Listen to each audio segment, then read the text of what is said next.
And you're still watching the marketplace with me, Charles Aite. Now to a very developing story. Oil prices dropped by 5% early on Monday, with the WTI crude slipping to $6 to $7 per barrel after OPEC decided on Sunday it will start returning 400,000 barrels each and every day to the market each and every month beginning August until it unwinds all the 5.8 million barrels per day. Now, the prospect of monthly increment in oil supply from OPEC alliance comes just as COVID infections are rising in many countries because of the faster spreading Delta variant.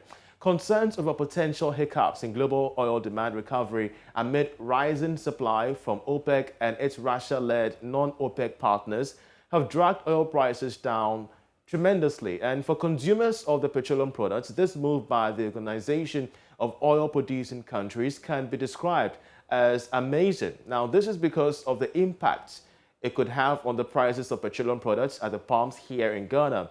After months of disagreement, OPEC, as we do know, finally agreed that it will ask its members to increase production, a move that will lead to crude oil prices reducing on the international market.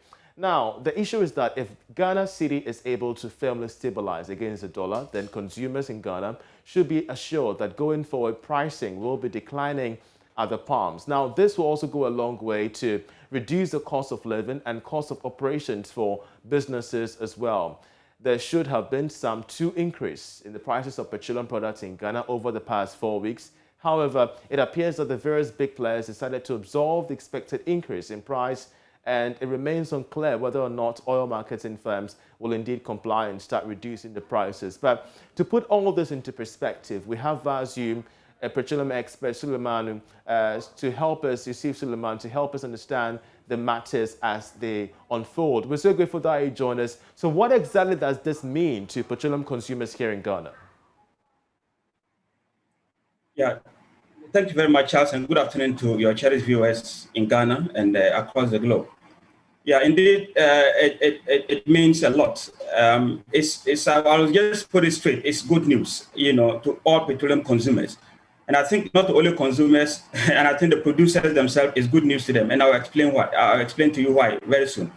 Now, if you look at the oil pricing market, what has been keeping the market were just 3 key factors which are always on shaky grounds. We have these OPEC cuts, the vaccines on the horizon, how efficacious the vaccines are going to be, and, the vibrancy in the Asian economies. These 3 factors were those that were keeping the market. So any uptick or downtick in any of these factors will have a cascading impact on the global oil prices. So, but as we grow, it has become clear to everybody that the wild card in all these factors has been the OPEC cuts. So because vaccines have been efficacious and, economies have been opening up, albeit not fully, So to the extent that now, our fate or the fate of global oil prices is 100% now dependent on OPEC, because shale patch, which hitherto used to be the only counterbalancing force that will neutralize OPEC dominance, has no answers in this current market, because they are also championing what we call capital discipline and profitability. That they are eager to return profit to their shareholders, but not necessarily to increase production. So going forward, I think it bodes well for all consumers globally. And what the trajectory this whole thing was going was not good for even producers. Why I'm saying that is the fact that oil prices should be at a comfortable place where both producers and consumers are going to benefit.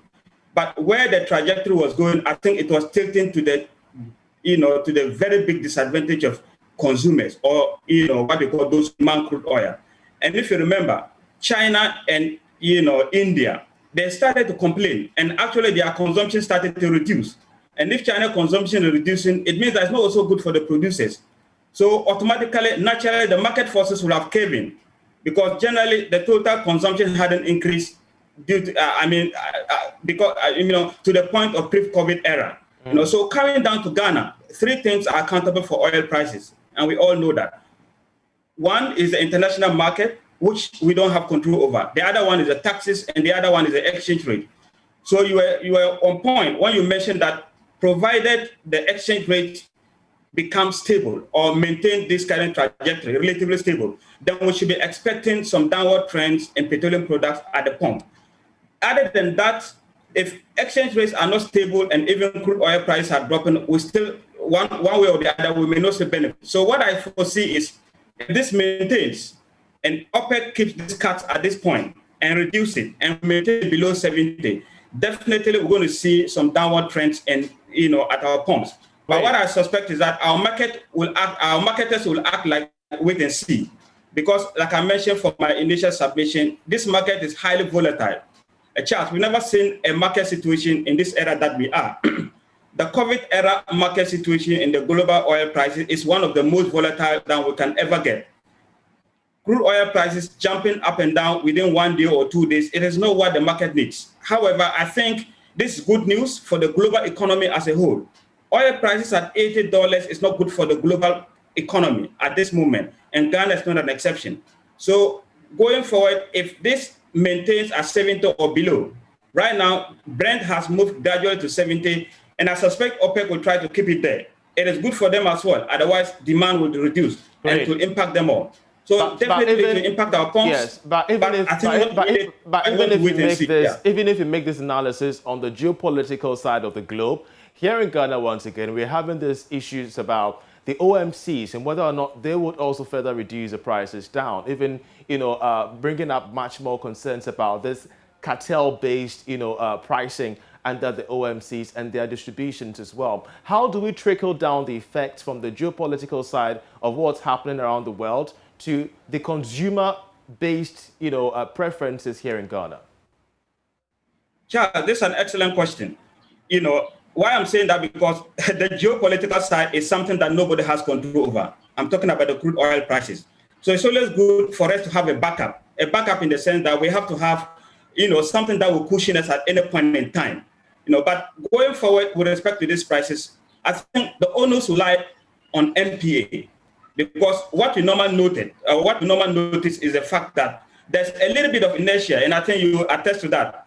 When the oil prices are dropping, we don't see our marketers or PSPs, reducing that much when it is increasing. That is a fact. And I think what our, NPA, and that is a function of NPA. NPA has to ensure that if you are doing deregulation, then we must make sure that the deregulation is adhered to. Whatever where the oil prices are, we have to stick to that, and we make sure that we help. Going for that, but I think I'll commend our marketers. Some of them are doing so well, and you are right. As at the time, oil prices almost hit 77. In fact, there was a chance that they could increase, but they held onto their guns just to wait and see. So I